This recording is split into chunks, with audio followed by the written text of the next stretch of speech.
Buon pomeriggio a tutte, buon pomeriggio a tutti. Hello Professor Jamieson. È per noi un grande piacere, un grande onore accogliere in questo ciclo di seminari su filosofia in dialogo il professor Dale Jamieson della New York University, che è una delle più importanti personalità a livello internazionale. Per quanto riguarda il dibattito su filosofia e ambiente. È un tema su cui ci siamo già soffermati in questi giorni ed è probabilmente una delle sfide che la filosofia in questo periodo sta raccogliendo, una delle nuove sfide che certamente rinnovano il dibattito filosofico. La lista di pubblicazioni, ma non solo di pubblicazioni, anche di attività del professor Jamieson è impressionante, ognuno la può come dire, consultare nelle pagine web dedicate al suo lavoro scientifico e siamo davvero contenti e onorati di averlo qui. Pregherei tutti di chiudere il microfono e di chiudere la cam. La discussione sarà tra Del Jamieson e Paolo Pecere. Paolo insomma, provvederà anche a una traduzione parafrasi, diciamo, dei loro scambi e dopo il loro, insomma, questa intervista filosofica potrà esserci anche una breve discussione. Lascio dunque senz'altro la parola a Paolo Pecere dal Jamieson. I would like to thank once again Dal Jamieson for accepting our invitation. We are deeply honored to have you in our seminars. Thank you. Thank you. Okay, so welcome, Dale Jamieson. Thank you so much for being with us today. I'm sorry for my weak voice. Riccardo Chiaradonna already introduced you and your publications. I won't take more time from that. I'm just saying that I will ask you a few questions and try to make a short translation in between for those who are not fluent in English.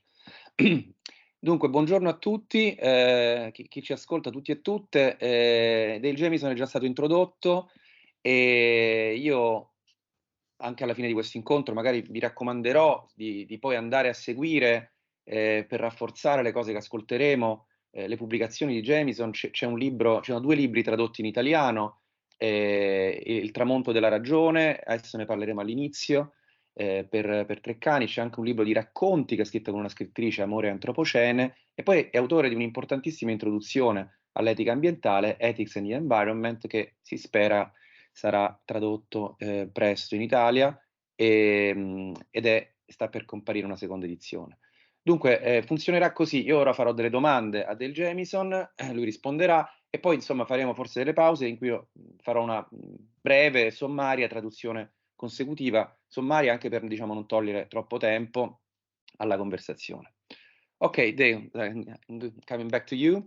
So I would like to start with, of course, with the topic of climate change, also because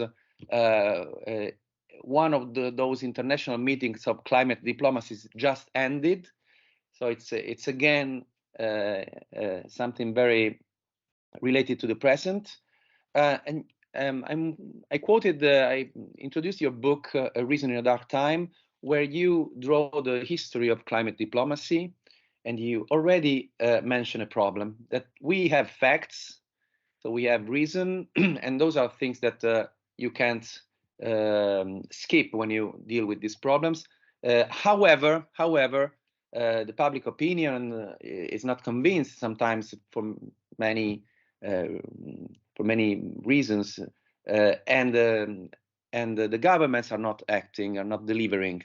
So climate diplomacy in a way is a failure. So could you just sketch what's happening and what is this COP27 that's just ended, and tell us something about this problem that you touch upon in your book. So why facts and science and climate science, it's not enough?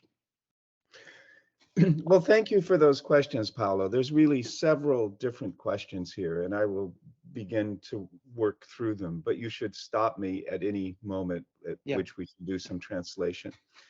So let's go back to the 1980s.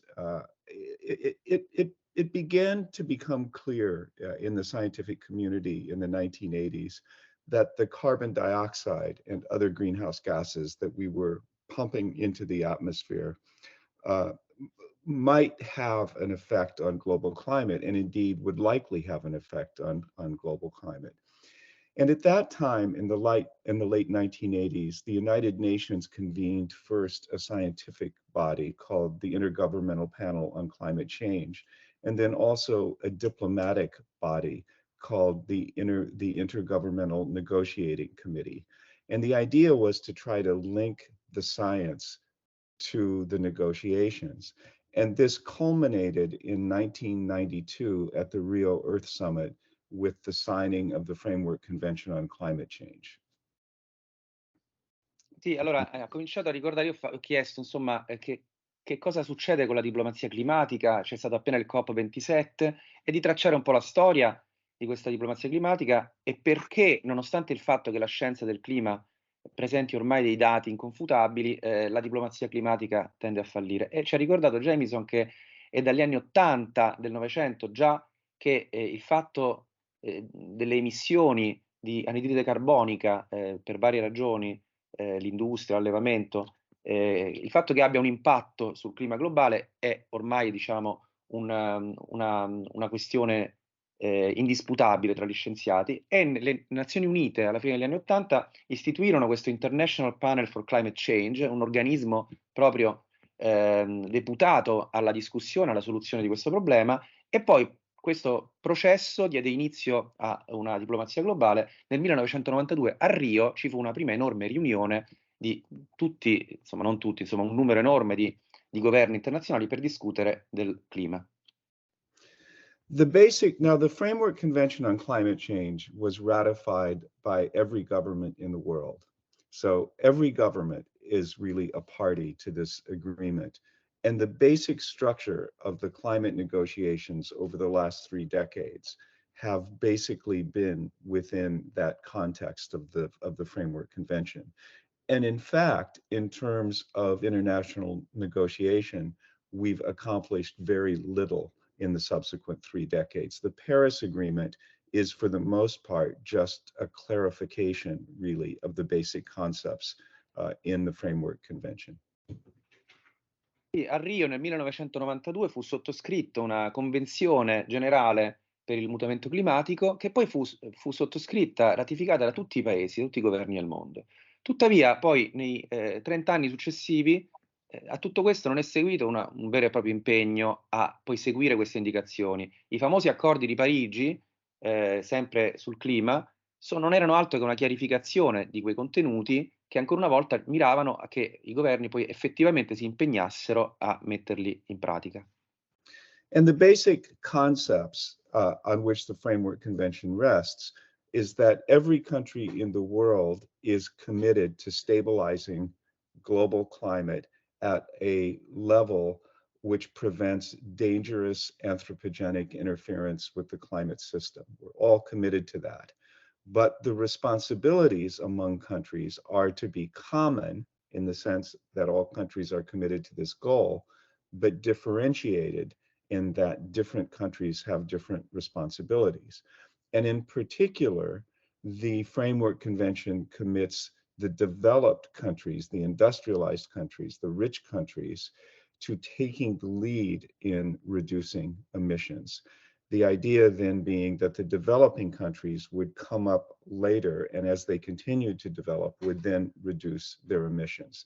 There's also language in the Framework Convention that suggests that the rich countries, the developed countries, would also provide some compensation, although that word isn't used in the agreement, for the damages that climate change causes to other countries.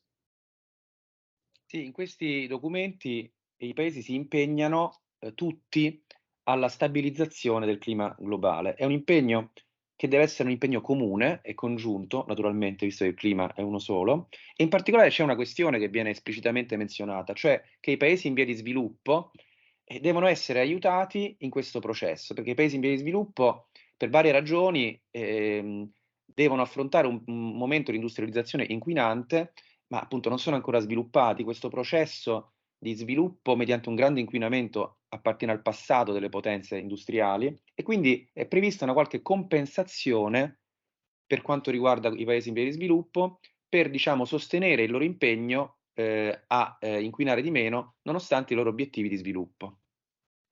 And now we begin to get into the explanation of why so little has been achieved over those 3 decades. And I want to highlight 3 reasons. So the first reason is the one that I think we're all increasingly familiar with, and that is simply that there are a lot of bad actors in the world. There's fossil fuel companies that make billions of dollars each year by selling climate changing energy supplies. There's big agricultural companies that make enormous profits by deforesting the Amazon and creating cattle ranches and increasing beef consumption around the world. There are entire nation states whose economies are centered around fossil fuels.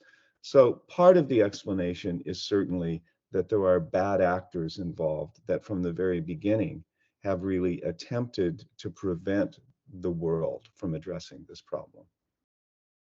Allora, a questo punto, vista questa questione delle compensazioni, entriamo nella questione del perché non si sono fatti progressi per 30 anni. Ci sono 3 ragioni principalmente che lui vuole evidenziare. La prima è che ci sono chiaramente degli attori, diciamo dei cattivi attori in questa vicenda, compagnie di carburante che sono interessate a vendere naturalmente sostanze inquinanti, compagnie che si occupano di agricoltura, che sono interessate e deforestano per esempio la regione amazzonica per produrre degli utili. Quindi sicuramente c'è un contrasto a questo tipo di politiche che viene da interessi economici che hanno dei potenti rappresentanti. But the second reason is that climate change is the world's biggest collective action problem. In order for there to be significant action on climate change, every country must do its part. But of course, it's in the interests of each country for other countries to do their part and for each country to actually benefit from the sacrifices that are being made by other countries in the energy transformation. So there has been this tendency for each country to say, yes, I will do my part, but after you go first. So there's been a real failure of leadership here, in part because of what is in the rational self-interest of each country. Now, another dimension of the collective action problem is that it's also an intergenerational problem. The worst consequences of climate change will be felt by our children, by our grandchildren, by our great-grandchildren, by generations that extend centuries in the future. So present generations benefit relatively from the emitting of fossil fuels, while the costs are borne by future generations. So because this is an intertemporal collective action problem, as well as a collective action problem among nations and among individuals, it's very hard to motivation for people here and now to act in ways that will benefit other people who are remote both in space and time. Sì, un secondo problema è che si tratta in questa azione di lotta al mutamento climatico di un enorme problema, il più grande problema in effetti di azione collettiva che affronta l'umanità, che ha affrontato l'umanità.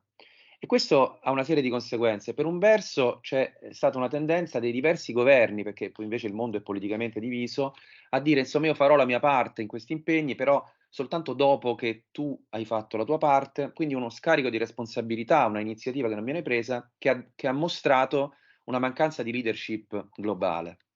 E poi questo è anche legato a un altro problema, cioè motivare questo tipo di azione politica anche all'interno dei singoli paesi è problematico perché si tratta di un problema transgenerazionale, un problema cioè è quello del clima, che colpisce già il presente, che colpisce anche noi e le presenti generazioni, ma di cui le conseguenze soprattutto saranno avvertite da generazioni future. E quindi il problema è di motivare la popolazione al presente, quindi anche in paesi democratici, aggiungo io, gli elettori, a prendere dei provvedimenti i cui risultati benefici riguardano generazioni successive.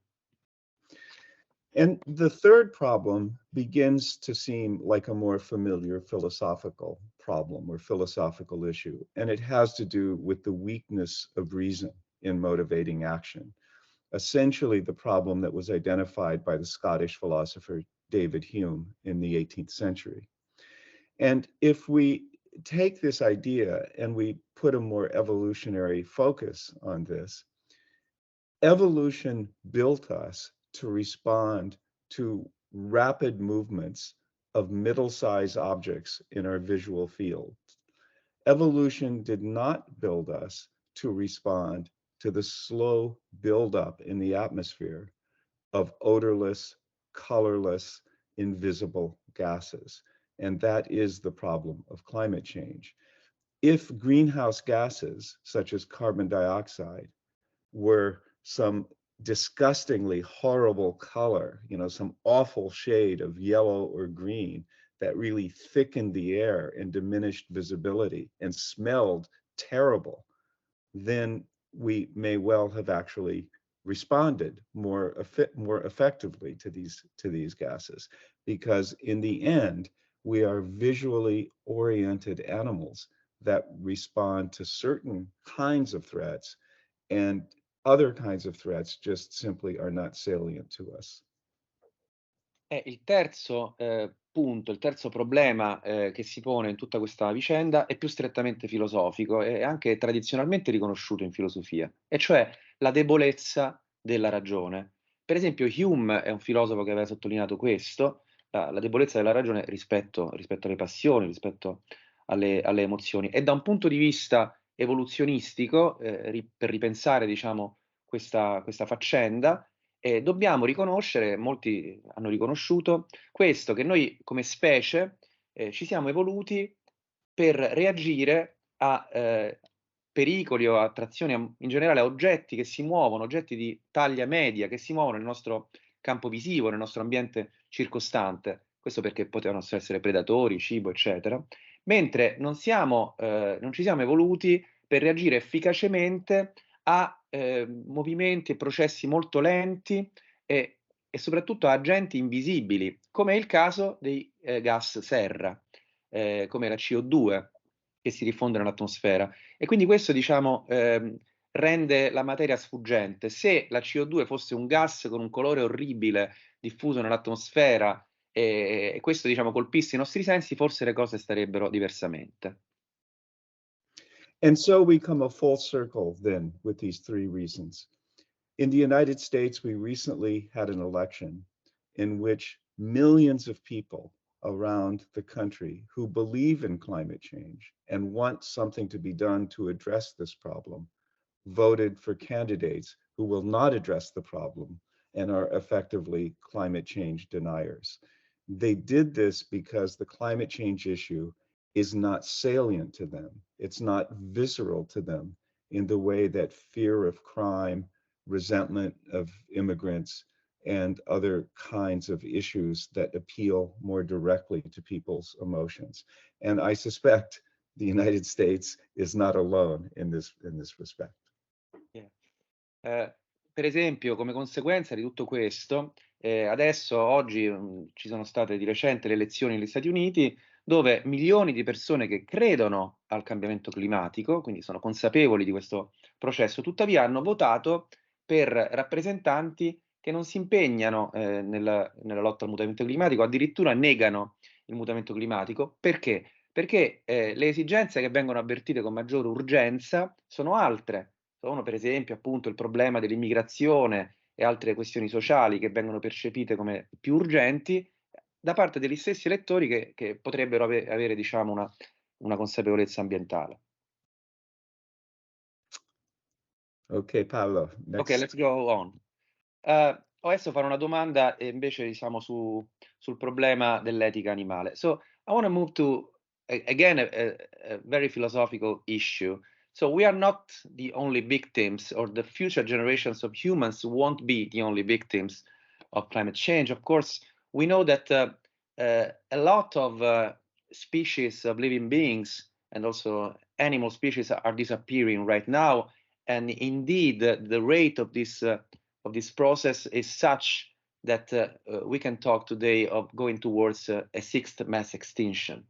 So in this regard, there are two points that I ask you to touch. On the one hand, there's the social thing and the economical thing of animal farming and how important it is for our model of society. And then there's this notion of speciesism that's been labeled, I guess, from Singer or just before Peter Singer, in order to underscore the fact that we prioritize our own interest in this regard. So I want to ask you to introduce this topic, and then maybe slowly also introduce the different values that can lead towards different view, like biocentrism, etc.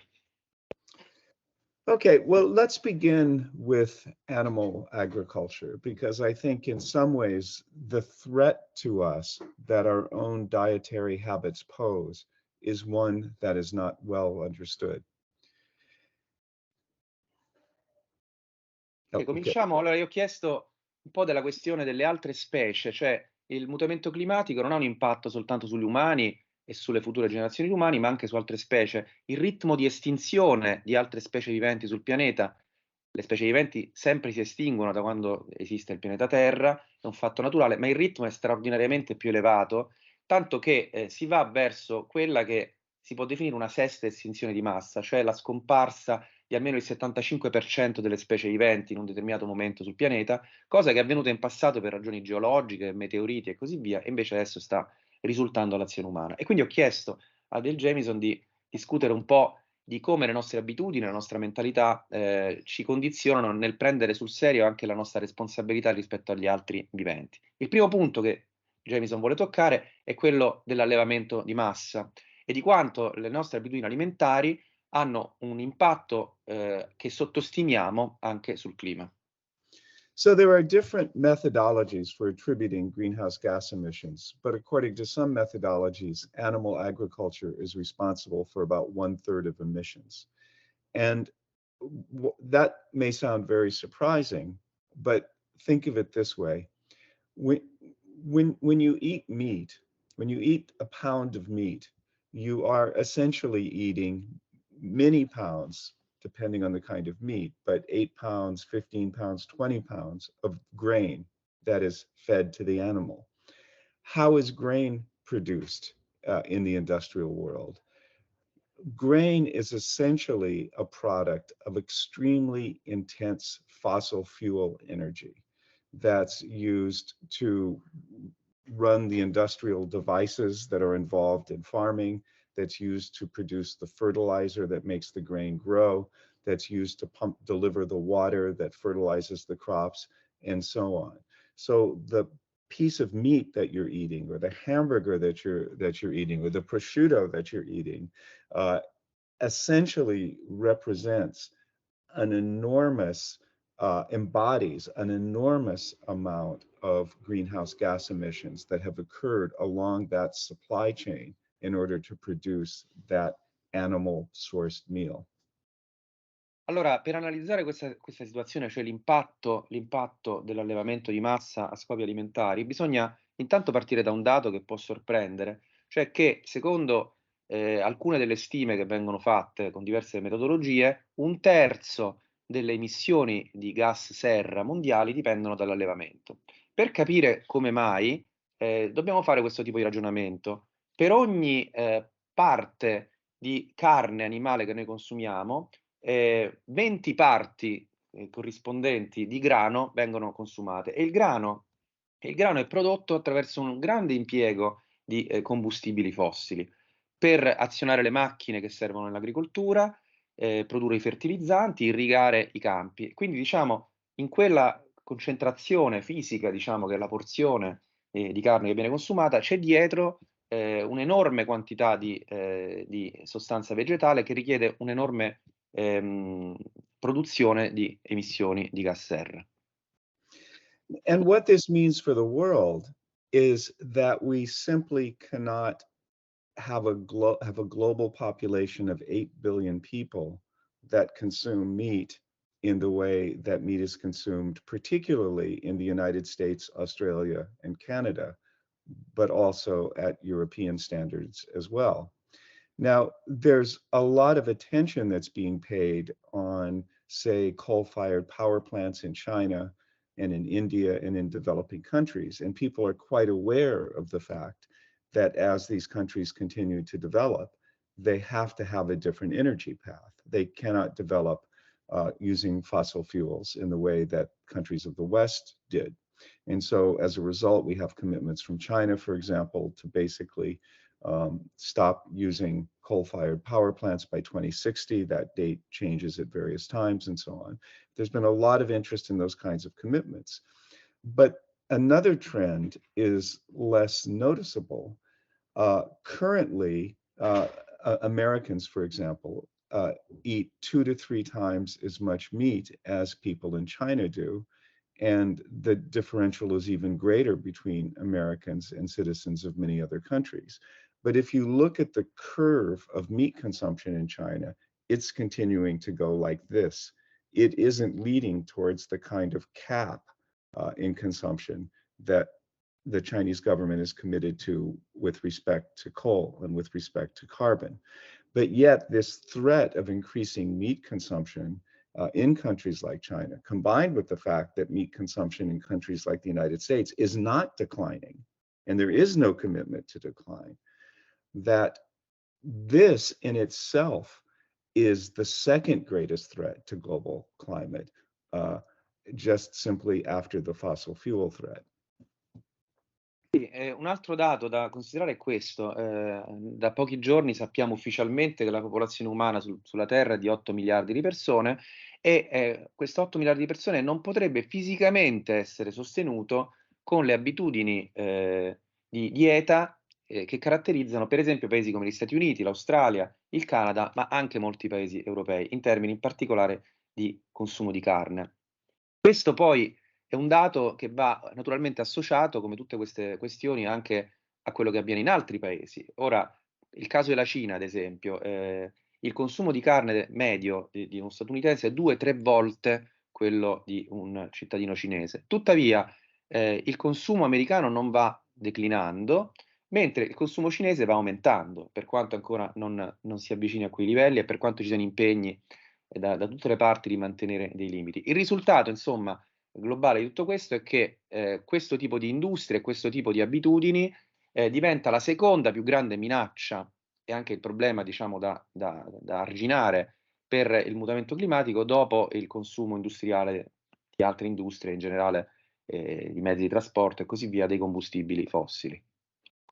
So now we can pull back and ask this question: why do we have this system of industrial agriculture? Why does it exist? If we were to visit another planet, say, as astronauts, and we discovered that one species of animal kept other species of animals to which they are closely related in terms of biology, and kept them under incredibly deplorable and terrible conditions that essentially treated them as if they have no feeling, as if they have no agency, as if their only purpose is to grow flesh to feed to yet another animal. If we were to discover these practices, say on Mars or in some outer galaxy, we would find this incredibly strange and weird.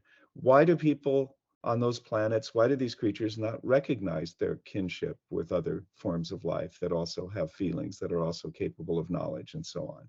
But yet, when we practice that here at home, we have normalized this in a way that it no longer seems strange to most of us. And of course, there are very strong analogies here with racism and with sexism and colonialism, in the way that one culture has often treated other cultures in dominating them in these ways.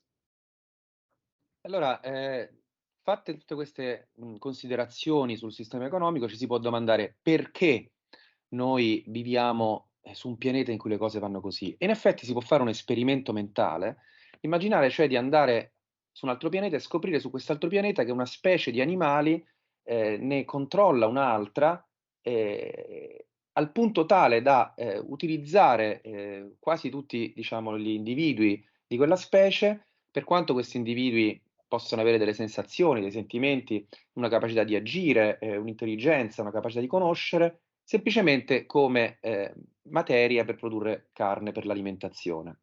Ecco, questo ci sembrerebbe strano se noi lo osservassimo fra due specie di un altro pianeta, tuttavia sul nostro pianeta questo non risulta così strano, quantomeno insomma invece si assume che vada bene, per quanto noi sappiamo che le altre specie di animali che utilizziamo in questo modo sono dotate di capacità di sentire e di conoscere. Questa è una questione, sostiene Jamieson, che è analoga a quello che è avvenuto in altri casi, diciamo, di miopia etica, come col sessismo, col colonialismo, cioè in cui categorie di persone vengono sottoposte a un trattamento iniquo, di grande sofferenza e così via, senza che la cosa desti particolare preoccupazione. And so this is the problem that philosophers have discussed as the problem of speciesism. And the heart of the critique of speciesism can be expressed in a very simple thought. The reason why it's wrong for you to kick me or to punch me is not because you have kicked or punched a human being, but rather because it hurts. You have made me suffer.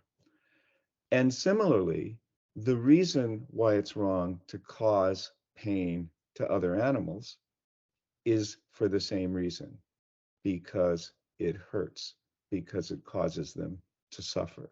And that's something that we share across a wide variety of species. Ecco, questo pregiudizio, questa capacità, o meglio, questa incapacità di vedere appunto le altre specie che sta dietro il trattamento che è stato precedentemente descritto, è quello che viene chiamato specismo. Il nucleo della questione dal punto di vista filosofico e diciamo il nucleo etico di ciò che si trae analizzando il problema dello specismo, come si è cominciato a fare in particolare dagli anni 70 in filosofia, è questo. Quando io ti prendo a calci, a pugni, non è sbagliato farlo perché tu sei un essere umano, quindi perché sto violando, diciamo, la dignità di un essere umano, ma perché fa male.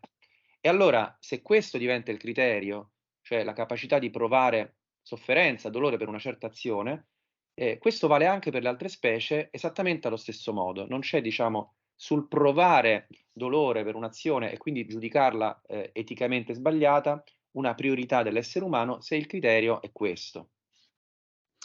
And once we can drop speciesism, once we can see beyond the species boundary, what we begin to see is our kinship with other animals and how our fate as living things on this planet is bound up with the fate of other animals on this planet. And this insight or this recognition has led, for example, to ideas of One Health, which is an idea that's been endorsed by the World Health Organization. And the idea is that for humans to be healthy, other animals have to be healthy as well. Nature has to be healthy. We cannot be a kind of citadel of health in a world that is dying and diseased. And this, of course, is one of the lessons of the COVID pandemic that we have continued to be living through. Viruses don't respect the boundaries between species. A virus doesn't say, oh, that's a human, the crown of creation. I'm not going to infect the crown of creation. No, they travel freely through all forms of life. And if we want to protect ourselves and our health, we also have to be interested in the health and protection of other animals as well. And that is the core inside of the One Health concept. E a questo punto, se noi lasciamo cadere lo specismo, cioè appunto il privilegiare la nostra specie dal punto di vista etico, arriviamo a una presa di coscienza, cioè ci rendiamo conto della nostra parentela con gli altri animali, con gli altri esseri viventi, e del fatto che il nostro fato, il nostro futuro è legato a loro. E questo implica anche un'altra nozione, quella appunto di un'unica salute, di una salute mondiale, per cui ad esempio che la nostra salute in quanto specie umana sia preservata implica che lo sia anche quella degli altri esseri viventi con cui viviamo strettamente legati. E per esempio la pandemia da Covid è stata una prova anche di questo fatto. I virus, che sono appunto i portatori, in questo caso della malattia, ignorano i confini tra specie. Non si ferma un virus nel suo passaggio da una specie all'altra, no? Il famoso spillover, perché dice ecco, questo è un essere umano, il coronamento della creazione e dunque non lo posso infettare. Viceversa, i virus ignorano i confini tra specie, quindi ci siamo resi conto che per proteggere la nostra salute dobbiamo occuparci di proteggere una salute globale che implica anche un'attenzione alle altre specie. And so at this point, we begin to reach a horizon of some very difficult and very challenging questions. And those are questions about how far our moral and prudential concerns should reach. Now, these questions seemed very simple in a Cartesian world where we took everything of value and everything of importance and we collapsed it into some idea of what Descartes called mental substance and what later came to be called consciousness. And we thought about these things as being tightly wound together, as being exemplified in an all or nothing way. You're either conscious or you're not. You have mental substance or you're not. If you have mental substance and consciousness, you matter. If you don't, you don't.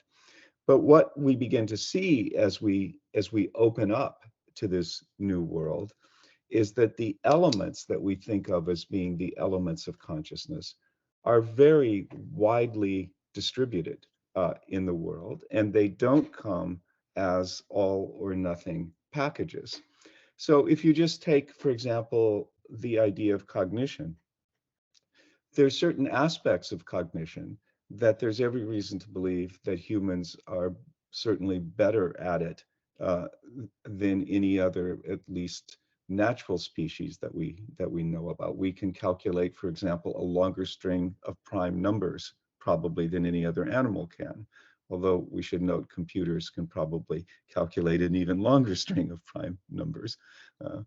But yet there are other dimensions of cognition that it's clear that other animals are better at than we are, whether we're talking about the incredible olfactory power that dogs have relative to humans, or that rabbits have relative to dogs, or we think about the navigational abilities of many bird species, for example.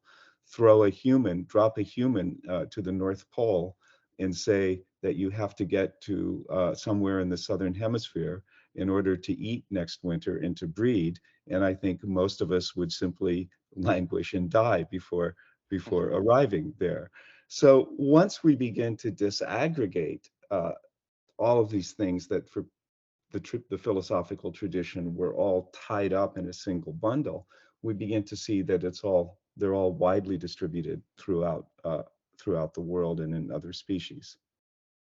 Allora, a questo punto si pone la questione se dobbiamo allargare, diciamo, il senso della nostra comunità morale, fin dove dobbiamo arrivare, dove possiamo estenderci. La questione era molto più semplice in un mondo, per esempio, cartesiano, dal punto di vista filosofico. Cartesio, ricordo, aveva considerato gli altri animali come delle macchine fatte di materia, prive di anima, mentre l'essere umano sarebbe il solo che ha una mente, cioè un'anima, che è una sostanza immateriale. Allora, in un caso come questo, ma poi in seguito si è parlato di coscienza piuttosto che di anima, c'era una situazione in cui si diceva in maniera netta un individuo appartiene sì o no a una comunità morale perché possiede un'anima, perché possiede la coscienza. In realtà le cose sono più complesse.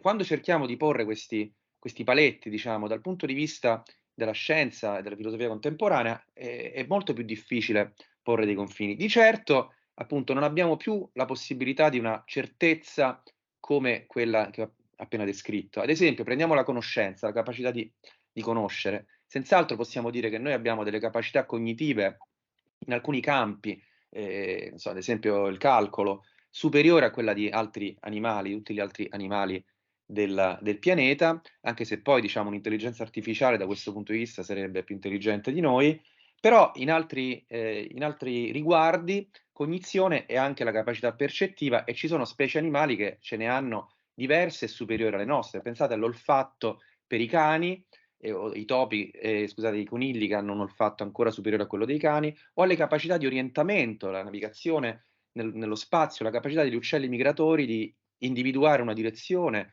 e perseguirla, e che diceva appunto del Jamieson: se un essere umano fosse lasciato al polo nord e lasciato così isolato nell'ambiente, col compito di tornare verso sud per trovare finalmente nutrimento e sopravvivere, probabilmente morirebbe assiderato, mentre gli uccelli migratori si sanno spostare in distanze di migliaia di chilometri senza difficoltà. Quindi, diciamo, la questione è molto complessa, la cognizione è distribuita in maniera molto più diffusa di quanto si pensasse in passato.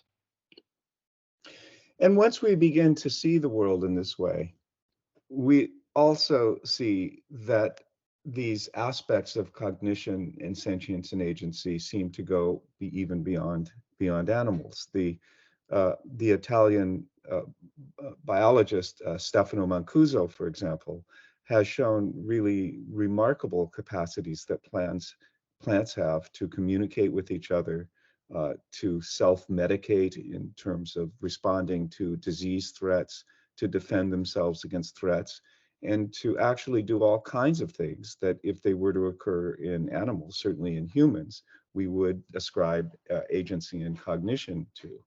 Part of why we don't see this in plants, according to Mancuso, is really for two reasons. One is that plants don't move, they don't locomote, and we associate agency and cognition with movement and not with being stationary. And secondly, because plants operate on very different timescales than humans. But if, for example, you see the heliotropic behavior of a plant speeded up on film, it begins to look very much like intentional movement of the sort that you see with plants, other plants and animals.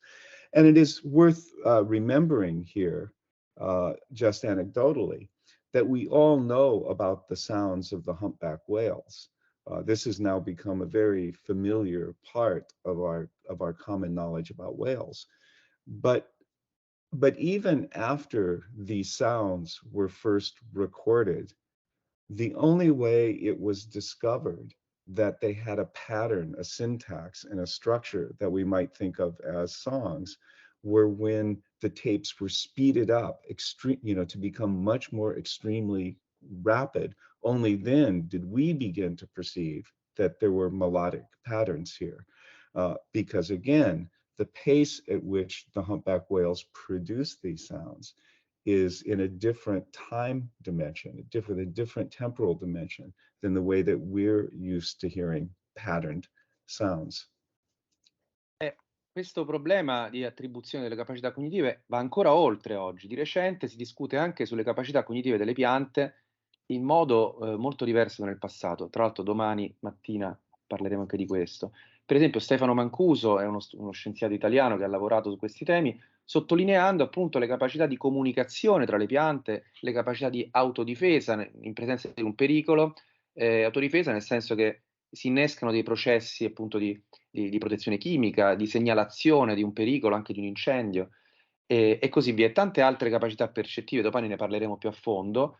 Perché noi non percepiamo tutto questo? Ancora una volta, questa è una questione davvero filosofica, c'è un limite percettivo.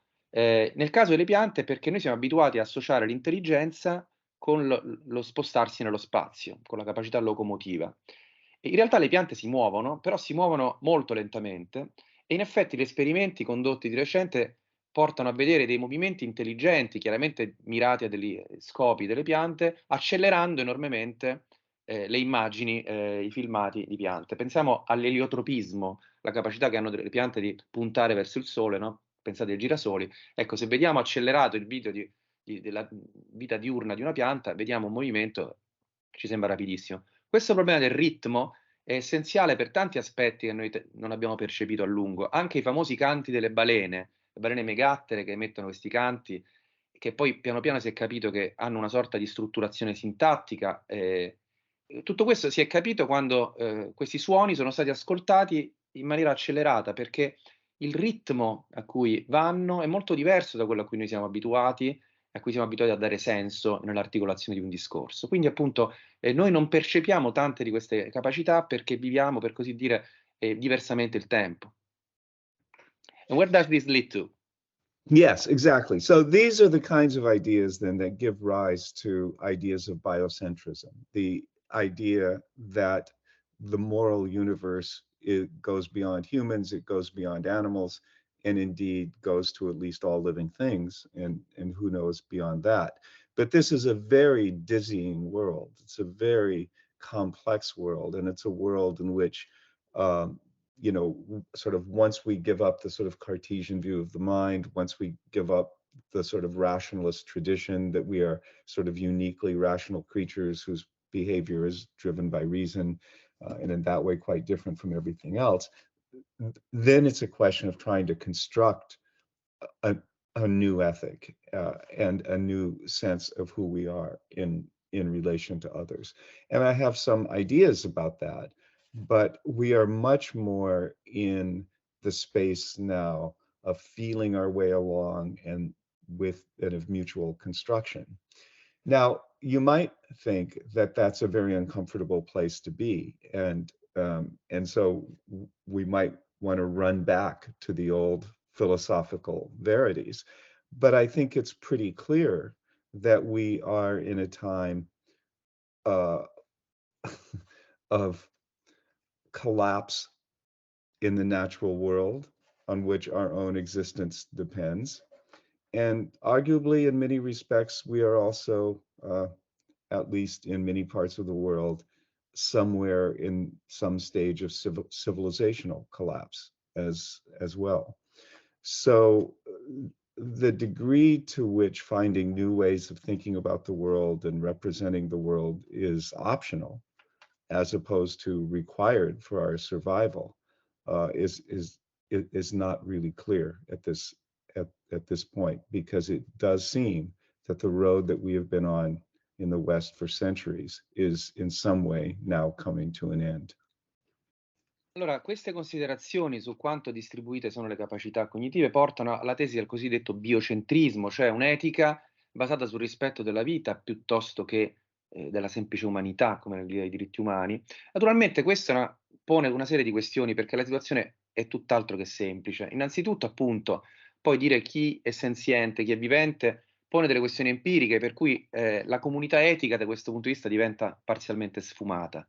E poi, più in generale, c'è una complessità, come dire, a dar seguito a un'etica di questo genere, e noi potremmo pensare che una rappresentazione del genere è scomoda, potremmo desiderare di tornare a una rappresentazione come quella del passato, perché insomma lì almeno abbiamo la sicurezza, come dire, con tutti i conflitti umani, almeno di essere nel giusto, dando priorità agli umani. Tuttavia, dobbiamo renderci conto che siamo in un'epoca di collasso ambientale, ma anche collasso forse sociale e di civiltà, proprio perché appunto le nostre civiltà sembrano inseparabili nella loro storia recente da alcuni valori che portano a questa situazione. Quindi ci possiamo domandare, di fronte a questa complessità etica da padroneggiare, se sia opzionale o forse invece necessario cercare di adottare un punto di vista etico diverso e costruire un'etica diversa. I'd like to, I have two more questions, but we have a few minutes. Since you talked about plants, I'd like to ask you something about the landscape and how our affection towards landscapes aesthetically and culturally can help in these issues, since the landscape is made of plants and animals as well as an ecosystem. So you have underscored that in this case too, issues are not so clear-cut. So there is an aesthetical drive towards conservation, protecting landscapes, but landscapes have a story. It's not easy to say what is wild, what is natural. So I'd like to listen to something about this awareness of the landscape issue. So landscape is something I think we tend to take for granted and not really recognize how important it is in orienting our lives. And one way to see this is, I think, to go back to what ultimately matters. A lot that I've said here today may sound very much like doom and gloom and sort of, you know, the only thing that matters is human levels and degrees and kinds of human welfare. But that isn't the direction in which I would go. I think what really matters to us is to live lives that are meaningful, that are filled with love and affection, pleasurable experiences, the contemplation of aesthetically valuable and important things.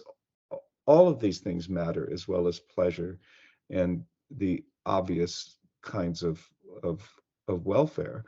And in fact, humanity has lived through all kinds of terrible physical conditions and found love and found meaning.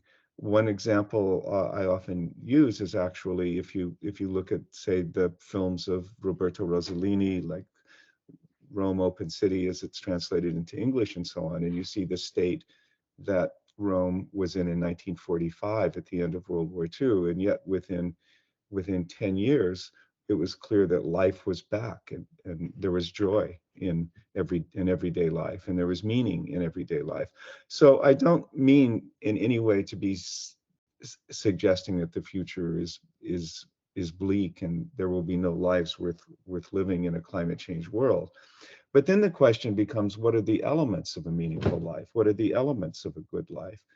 And we are relational creatures.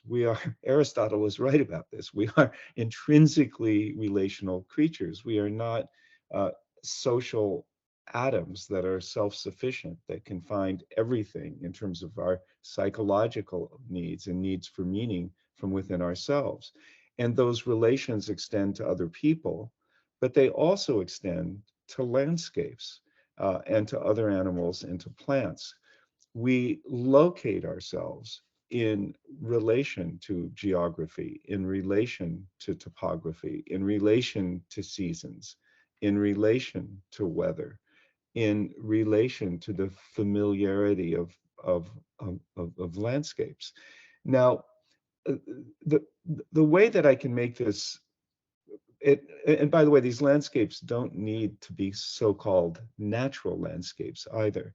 And the way that I can make this most vivid is just by telling you a personal anecdote and asking each of you to try to imagine something similar for you. And I think many of you will have had this experience. I grew up in San Diego, California, which is a city on the Pacific Ocean, but is also in a very arid and dry part of California.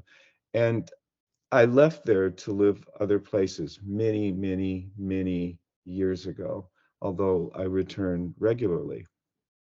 And when I get off of an airplane in San Diego and return home, immediately there is the salt air, the smell of the ocean, and not just the smell of any ocean, nor any salt air, but this very peculiar smell of what the ocean is like. There's the feel of the wind. And then also there is everywhere in San Diego the smell of eucalyptus, an exotic tree imported from Australia, but yet a tree that has become very, very deeply entrenched and part of the landscape of this place. And so immediately when I arrive, a certain way of thinking about my entire life, my childhood, how it has unfolded, the people who made me, the place that made me, all just begins to find a place in the stage of my consciousness. And I think for everyone, there is this kind of story. And when we remake the world at the rate in which we are remaking the world, we are ripping away all of those relations by which people orient themselves and find meaning in their lives. Dunque, io ho chiesto di parlare anche di paesaggio, cioè di quanto il nostro rapporto anche col paesaggio, oltre che con gli altri esseri umani, è rilevante. E la prima cosa da dire, la prima cosa che ha detto, è che lui non vuole poi, con tutto questo che è stato detto oggi, dare una visione cupa del futuro e dire solo cose negative. È importante però ripensare che cosa vuol dire per noi benessere, perché benessere non è soltanto che abbiamo nutrimento, abbiamo la ricchezza, ma è vivere vite dotate di significato, d'amore, di sentimenti, di legami affettivi. Ecco, questo include anche, diciamo, il sentimento estetico che ci è suscitato da qualcosa, quindi e da qualcuno, quindi il paesaggio in cui viviamo, le relazioni che intrecciamo in questo paesaggio, ricordando che aveva ragione Aristotele, siamo esseri sociali, non siamo atomi sociali che possiamo vivere distaccati da tutto il resto. Ecco, in tutto questo quindi c'è una relazione con gli altri individui, ne abbiamo parlato, ma c'è anche una relazione col paesaggio, che non deve essere per forza un paesaggio naturale, autentico, intatto da sempre, però è il paesaggio, diciamo, della nostra vita. È un aneddoto che lui fa e che invita chiunque a fare per se stesso, è quello, Dale è cresciuto a San Diego, una città sull'Oceano Pacifico, in California, e tutte le volte che torna, essendosi trasferito altrove, in questa città, appena esce dall'aereo, o comunque dal mezzo di trasporto, sente quest'aria salata, e sente il profumo degli eucalipti, che sono alberi peraltro importati dall'Australia, quindi è un elemento che comunque ha a che fare con la storia di quel territorio, non era lì da sempre, ma tuttavia questo in qualche modo riattiva tutti i ricordi e gli affetti più fondamentali che hanno a che fare con la sua esistenza individuale. Allora, quando noi trasformiamo, come stiamo facendo, rifacciamo il mondo in maniera così brusca e incontrollata al momento, e quando ci poniamo il problema invece di regolare questo processo, dobbiamo pensare anche che stiamo toccando questi sottili processi che sono processi che hanno a che fare con il nostro star bene al mondo. Okay, so there we're collecting questions, but I have a final question for you, which might interest the audience. I'm going to ask you, well, it's a big question, but let's start it, about our individual ethics. So any student in particular, younger people compared to us that are listening to us will have this worry. So what can I do? How should I change my life? Can I have an impact on this, or is it unmeaningful? Because anyway, this is a big process, and I'm not going to do anything about that. I think that we feel better if at least we find a way for us as individuals to reshape our behavior in the light of climate change. Right. So I'll try to be brief so we can move on to questions. But and I'll also begin with a really grand example. So the first thing to say is that ultimately we really have very little control over what happens in the world. The Earth may fall into the sun. We may destroy ourselves with nuclear weapons. All kinds of things may happen. What we have control over is how we live and how we align our behavior with our values, and that we can make a difference about, and that is what really provides a meaningful life. And so let me just give you two examples of that. So the first example is really the grand one. I mean, think about a Nelson Mandela, for example, who instead of leading his country to freedom, would in fact have died in prison, and the apartheid regime had continued. You wouldn't say, oh, Nelson Mandela, what a pathetic character. You know, he tried to do this thing and he failed. His life was a disaster. It was meaningless or anything like that. No, I think we would say about Nelson Mandela what we say today about Nelson Mandela, that this was a man who lived his life in the truth and lived his life in courage, and lived a life with the greatest possible meaning, even though in the end, the cause for which he lived did not succeed. It didn't in any way compromise the value of his life. That's the grand example. In a smaller way, All of these things that we're experiencing, climate change, the sixth extinction, are built up out of the small acts of individuals. And to just take one example that I was telling you about today, which is the importance of food systems and diets on these global environmental problems. Well, you know, if we eat three meals a day, that means basically 1,000 times a year, each of us face decisions that have some consequences in the world. Small consequences, but consequences. And when you choose to eat lower on the food chain, for example, for a particular meal, you have made that difference at that time on that day. You have chosen to live in a way that's consistent with a certain set of values. This doesn't have to be an all or nothing thing. This is a series of choices that we make with great frequency, and they all matter. They matter to who we are as people, and in some small way, they matter to the world as well. Allora, io ho chiesto questo, alla luce di tutte le cose che un po' abbiamo cominciato a ascoltare, nel senso che spero che ognuno di noi continuerà a occuparsene, uno si può domandare dal punto di vista individuale, dell'etica individuale, che cosa posso fare? Perché insomma sembra che siamo in processi globali su cui non possiamo avere come individui un impatto, abbiamo uno scarso controllo.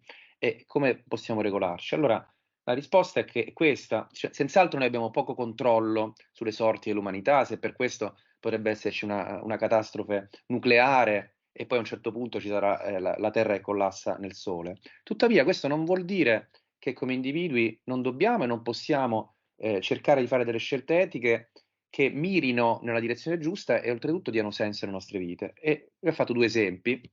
Un esempio, diciamo, grande e noto, l'esempio di Nelson Mandela che trascorse gran parte della sua vita in prigione per lottare contro l'apartheid in Sudafrica, e allora dice, facciamo l'ipotesi che questo tentativo fosse del tutto fallito. Che cosa diremmo noi di questo individuo? Ha buttato la sua vita rimanendo in prigione? No, diremmo ha vissuto nella verità, nel coraggio, la sua vita ha avuto un significato, anche qualora questo non avesse portato alla distruzione di quel sistema verso cui stava lottando, come poi peraltro è stato. Quindi diciamo le scelte etiche intanto hanno questo valore prima ancora di ragionare sul loro impatto.